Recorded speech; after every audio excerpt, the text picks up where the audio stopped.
Bom trabalho para você por aí. E o Brasil passa a contar com uma tecnologia inédita para o enfrentamento do Alzheimer, um exame de urina capaz de identificar sinais biológicos da doença em apenas 10 minutos. A ferramenta, já aprovada pela Anvisa, atua como um sistema de triagem, permitindo detectar o risco de desenvolvimento da patologia antes mesmo que os primeiros sinais de perda de memória ou declínio cognitivo se manifestem. Diferente dos métodos tradicionais como o PET scan e a punção lombar, que são caros e invasivos, o novo teste foca na acessibilidade. Enquanto exames de imagem podem ultrapassar R$ 9.000, a expectativa é que a nova tecnologia chegue ao consumidor final, custando entre R$ 500 e R$ 600.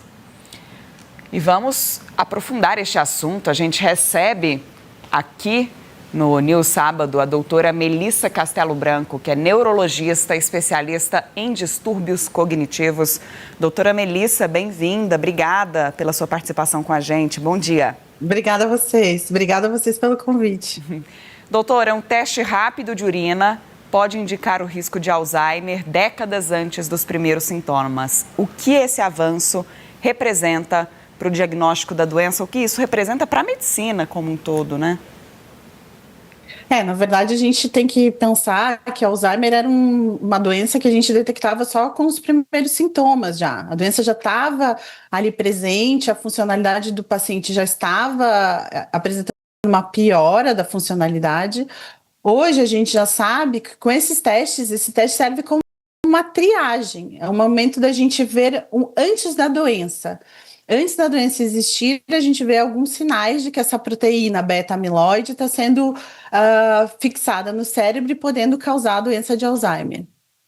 Doutor, e esses novos exames identificam o risco de desenvolver o Alzheimer ou já são capazes de confirmar que a pessoa terá a doença? Como é que funciona na prática? Na verdade, o que ele vê é a proteína, né? Ele vê a beta-amiloide ou a proteína percussora amiloide. Ele é um teste de triagem.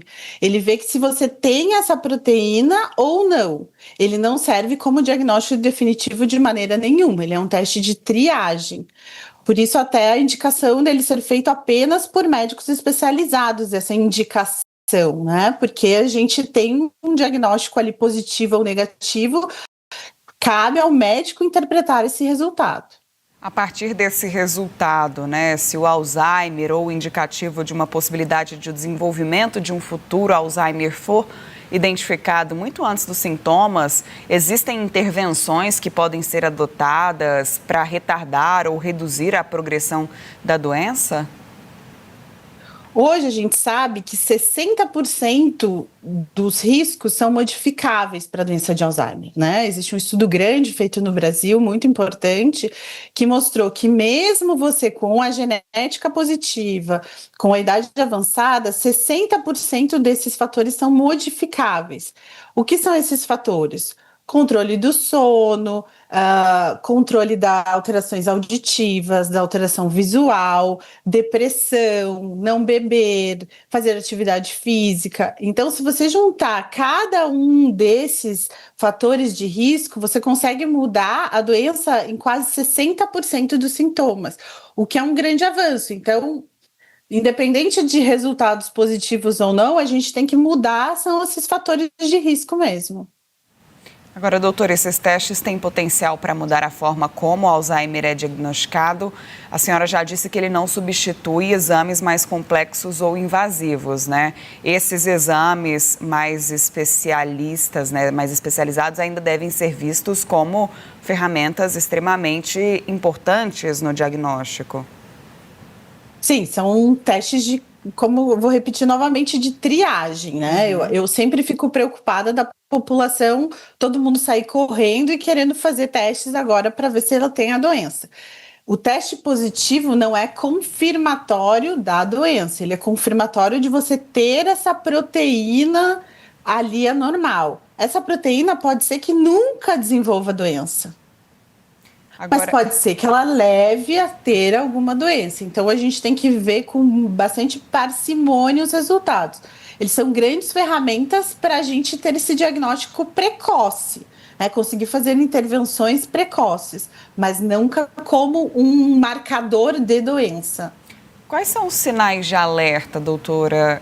Em que caso as pessoas devem, por exemplo, procurar por esse teste, né? Já que ele é um teste que se faz antes mesmo de surgirem algum tipo de sintoma? Eu acho que assim, se você tem uma perda de memória persistente, né? Não é assim, esqueci hoje alguma coisa, esqueci o que eu comprei, mas é uma perda de memória persistente, tá? Que dure pelo menos 6 meses. Você tem que ter uma mudança, às vezes, uma mudança na sua vida, se você nota que não está mais fazendo as coisas que você fazia adequadamente, uma dificuldade para fazer alguma tarefa que você fazia antes. Uma perda de alguma, por exemplo, você ia à lista de mercados, você começa a esquecer coisas que você não esquecia. Eu acho que o que chama muita atenção é a mudança do padrão, tá? Eu era de um jeito e agora eu estou diferente. Eu acho que isso é o que sempre chama atenção para procurar qualquer médico com uma queixa de memória. E quando a gente fala do Alzheimer, ainda existem muitas dúvidas, né, da população sobre como funciona o tratamento, se é uma doença que pode ter algum nível de regressão ou se a pessoa que é diagnosticada acaba sendo condenada a viver com o diagnóstico. Uhum. Então, assim, a gente não tem hoje nenhum remédio, desculpe, que cure a doença. A gente tem há quase um ano aprovado no Brasil pela Anvisa um remédio que tenta modificar o curso da doença. Ele modifica o curso, mas ele não cura. Esses testes de triagem, como o teste da urina, serve às vezes para a gente conseguir esse paciente chegar antes ao consultório.